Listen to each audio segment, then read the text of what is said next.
I'm so happy you're here, Patricia. So for those of you that don't know, Autism Connections Fredericton last year had a speaker series. We've invited 6 people to come speak at our center. It's an initiative that I'm really proud about, and I'm especially proud tonight to have Patricia as our guest speaker for the year 2, as our first speaker for the year 2. And hopefully we'll continue to have a regular occurrence of speakers wanting to come and share their lived experience to the center. So Patricia's topic tonight is a little bit about her personal journey, but as well we'll delve into some of the topics about advocacy, some of those pitfalls, some lessons learned, as well as some successes. So with that said, welcome. Hi everyone. Thank you so much for having me here at Autism Connections Fredericton for the Voices of Autism Speaker Series. It's my absolute pleasure to be here and share some of my personal journey when it comes to autism advocacy and how that's unfolded for me over the past 6 years. Before we go any further, please no flash photography during or after my presentation. I'm a photosensitive epileptic, and as much as I am enjoying visiting beautiful Fredericton, I don't want to visit your hospital, so we'll skip that part. And a very special thank you to my friend Louise Tardif, who invited me to do this talk. We met because of advocacy, and you should all very much appreciate the amazing autistic human Louise is. She's one of the strongest advocates I know. And I'm not going to get emotional this early in the talk. Okay. And that is going to be the focus of my talk here this evening. Advocacy, the good, the bad, and the stuff in between. This will be about my personal journey from before I knew I'm autistic to when I found out to right up until this talk. I can only share my story. I'm not going to tell anyone else how their advocacy journey should or shouldn't unfold. It's my belief that by sharing our stories, we grow and learn from each other. There's no pressure to do it the way I have. My biggest piece of advice is to always stay true to yourself. Okay, what is advocacy anyway? Let's look at the definition of an advocate as a verb. Merriam-Webster breaks it down in these 3 ways. And what I've done is I've put the definition up here for you so that you can refer back to it, because my talk interweaves these 3 definitions of advocate, and just also to have something to look at besides me every once in a while. So 1, one who pleads the cause of another. 2, one who defends or maintains a cause or proposal. 3, one who supports or promotes the interests of a cause or group. I'm quite sure I didn't understand the full scope of this when I first found myself advocating. It's just something that I've always seemed to do.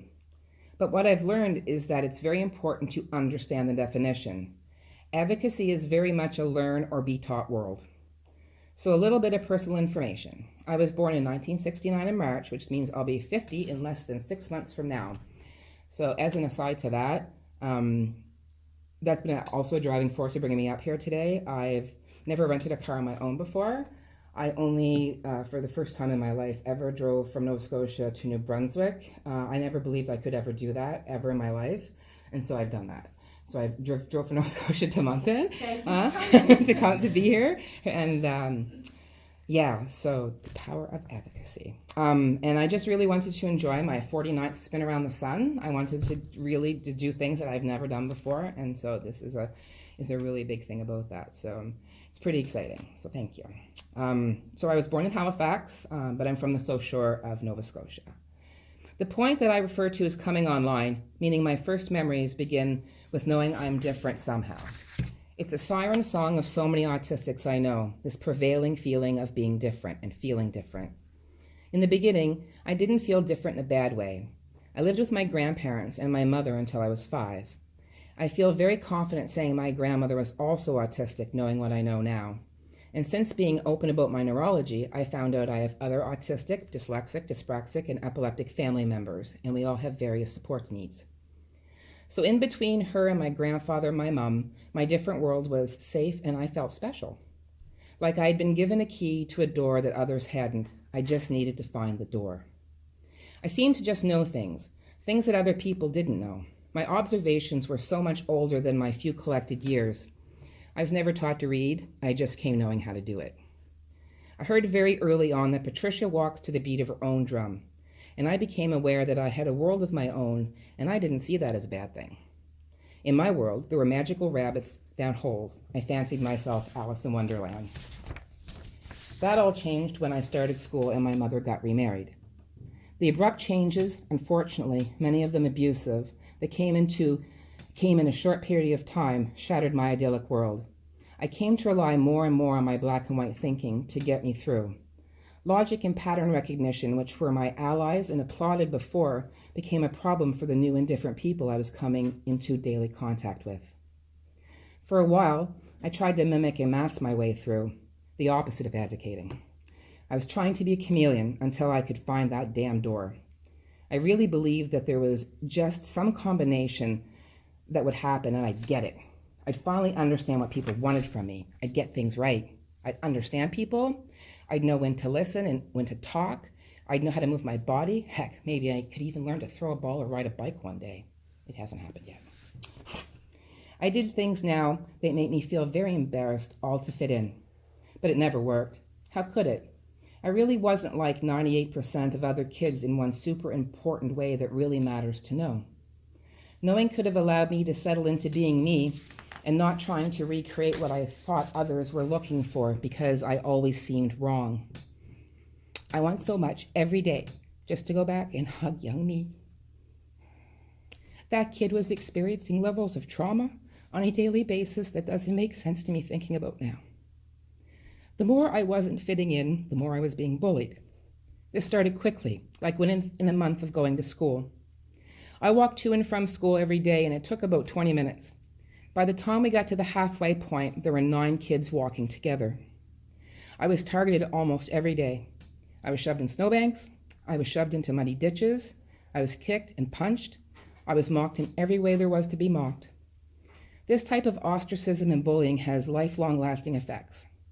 In my case, it manifested in many ways, but one of the biggest was through my inherent sense of social justice, of right and wrong, of good and bad, and what's fair.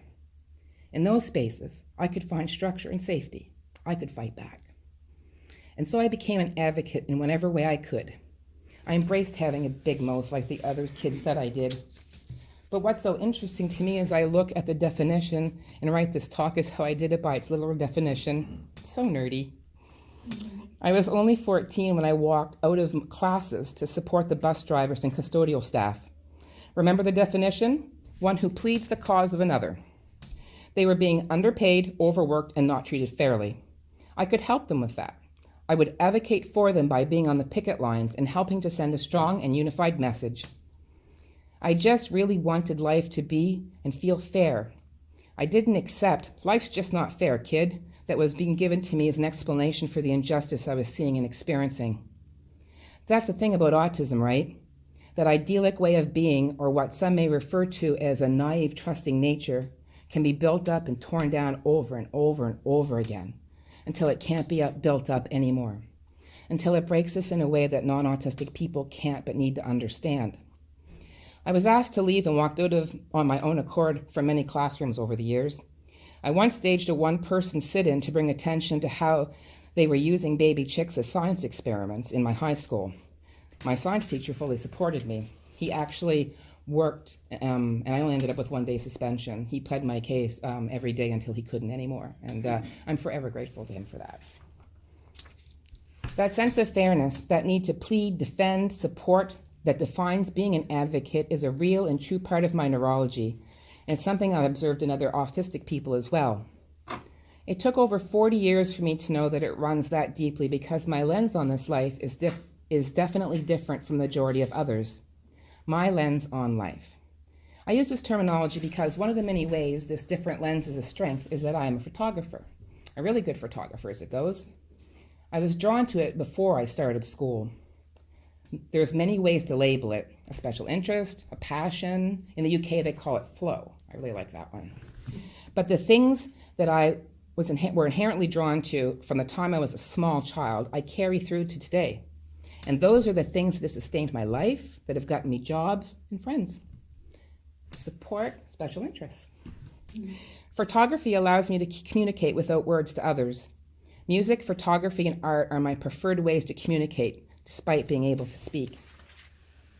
So finally, after almost 43 years and several different diagnoses ranging from sensory processing disorder to manic depression, PTSD, depression, anorexia, addiction, and so on, it was a literal life-stopping series of events in early 2012 that led me to knowing what finally to call this lens, autism. It came with a side order of epilepsy, though.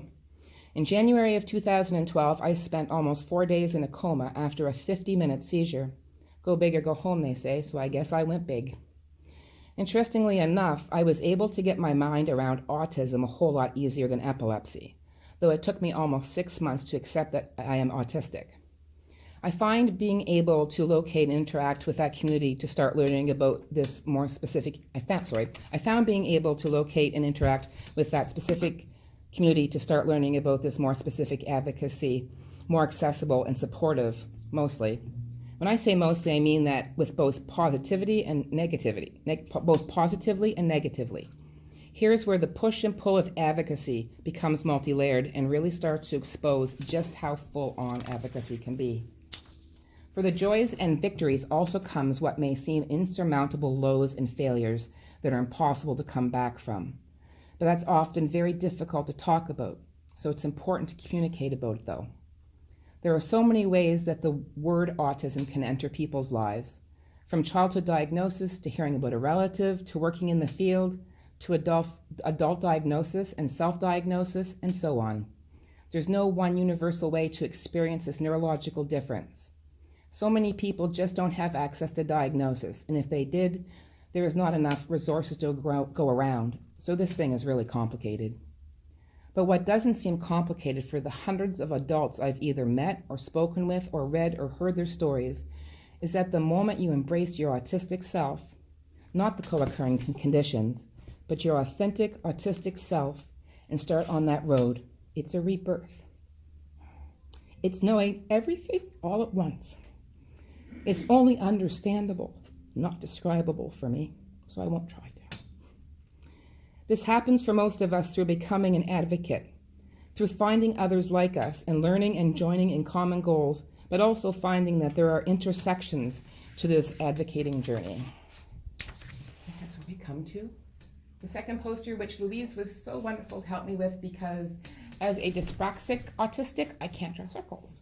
Or you may see kids, they'll walk around the table to draw the circle. That's what I use a plate. Did you use a plate? Yeah. Hey, listen, I would have thought outside the box, should have thought outside the box. So, intersectionality is pretty complicated. It's literally taking me well over a year to get my mind around it, maybe 70%. And so I felt like maybe a picture would help a little bit with this. But I'm going to give you a definition that I took from Wikipedia. Intersectionality is an analytic framework which attempts to identify how interlocking systems of power impact those who are most marginalized in society.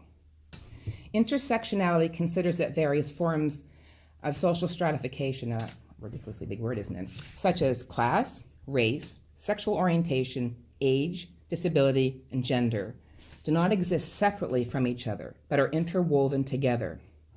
While the theory began as an exploration of the oppression of women of color within society, today the analysis is potentially applied to all social categories, including social identities usually seen as dominant when it is considered independently.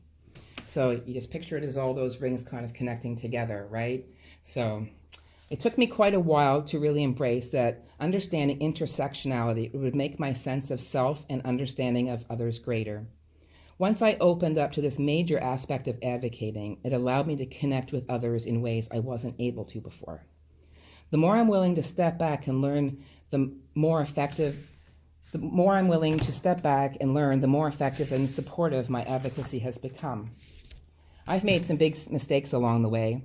I've hurt people, though almost always unintentionally, but hurt is hurt. I sometimes held too tightly onto the fact it wasn't intentional, and I didn't grow at those times. I've had to learn how to take criticism, to accept that I can be very wrong about things. I've had to really learn about privilege. That's part of intersectionality. I may be part of a neurological minority by being autistic. So autistic people are estimated to be about 2% of the entire human population. So that makes me a pretty significant minority. But as a white person, I am in a racial minority. So I am given privilege that comes above others, even though I'm a minority in my own way. And this is actually what's kind of really exciting about advocacy now. And this is where you're hearing people fight back by saying, everything's so politically correct now. Actually, that's a code word for I have to think now.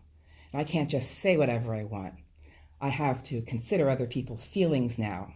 I can't be racist, sexist, homophobic now. I'm not free to just whatever comes out of my mouth, right?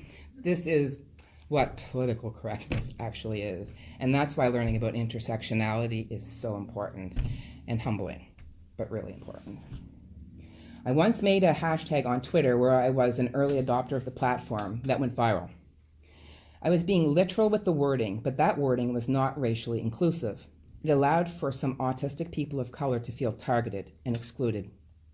At first, I was very privileged in my reaction, even racist. But after I set my own reactionary hurt down, I saw the pain I caused others. It was very hard, but it was really important. I asked myself during the times it gets bad, when I haven't done anything wrong, and it hurts so much, why do I continue on this tumultuous path? I've had my website hacked, email hacked. I've had people from online found out where I live. They've threatened me. I've had family members threatened. I have some dedicated bullies that I would not have had if I wasn't an autism advocate. I mean, I've been blocked and targeted by William Captain James T. Kirk Shatner himself. So that's one of my claims. Yeah, it's one of my claims. And Jenny McCarthy, I'm blocked by her too. So I've got, yeah, it's pretty, I got a good impressive lift happening. I know, it's one of my favorite nerdy things. So why continue? Many reasons. Advocacy has led me to my community. I like to call it autistic oxygen. I didn't put that, I was supposed to put that somewhere, sorry, autistic oxygen. So I've coined that phrase. If you ever hear it, put it back to me. First, it was all aligned through social media. My age kind of gravitated me to places like Facebook and Twitter, though I have been posting online for 22 years now. I joined autism-related groups on Facebook and worked on figuring out this new but not new reality for me. I got a website, I wrote articles that connected me with even more autistics in the autism community. Then a couple of years into my advocacy took me to a direction that made me 100% visible. There was no going back. I became involved with policymaking and research and different levels of government. My advocacy has led me all the way to Parliament Hill. It's guided me to being the co-lead of an autism research project. It's given me the opportunity to be the editor of Autistics Aloud, a magazine that is taking on an exciting and adventurous 3-year project coming up. But the most important part to me, the autistic oxygen, has been meeting in person the other autistic people. When I first met my friend Trudy Gould for the first time, it was an out-of-body experience. In my middle 40s, here I was finally face to face with someone who was way more like me than they weren't. And I had truly never experienced it like that before. It was and remains a defining moment in my advocacy journey, as you can tell.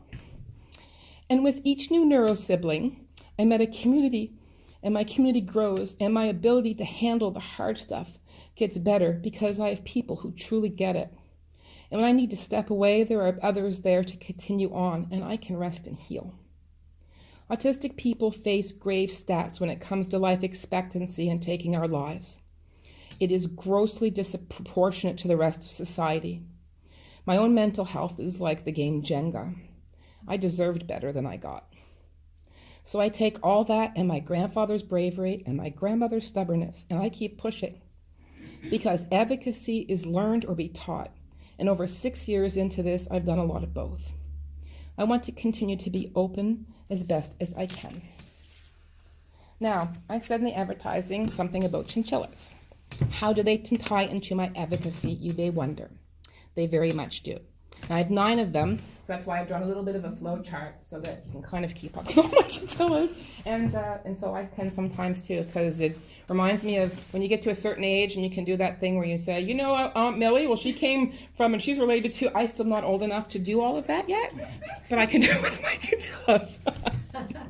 So I rescued my first chinchilla, Chili, when after the honeymoon phase where everything was going great, then things totally fell apart. I wasn't expecting that. I naively thought that knowing I was autistic was going to be enough and that the door was found, but not quite. My epilepsy became active after being stable for a while, and it all seemed hopeless.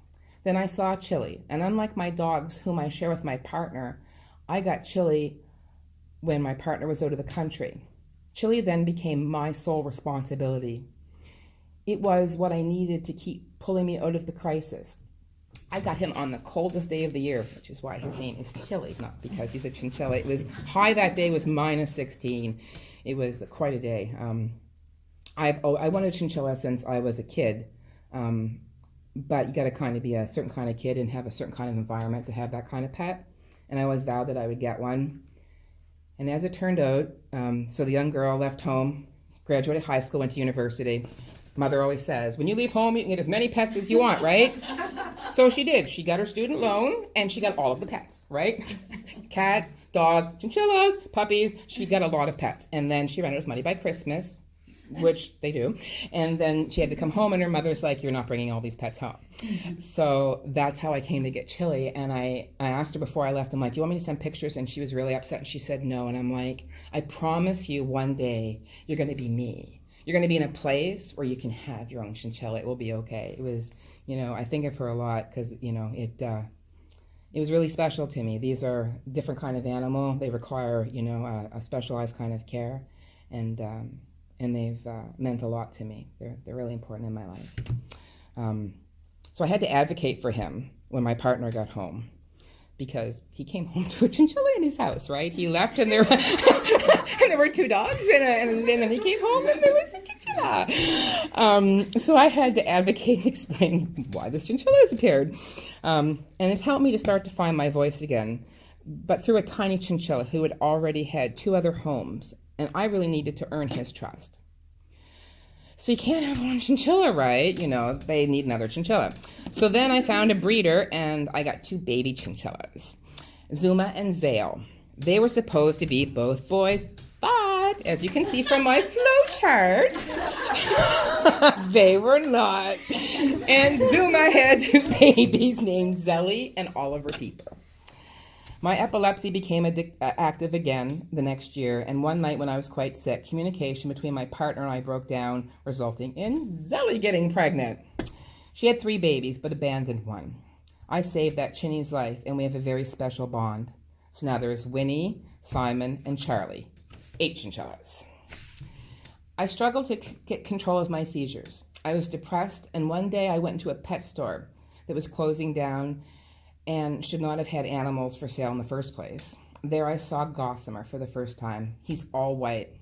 He was completely different from the others and needed to be rescued.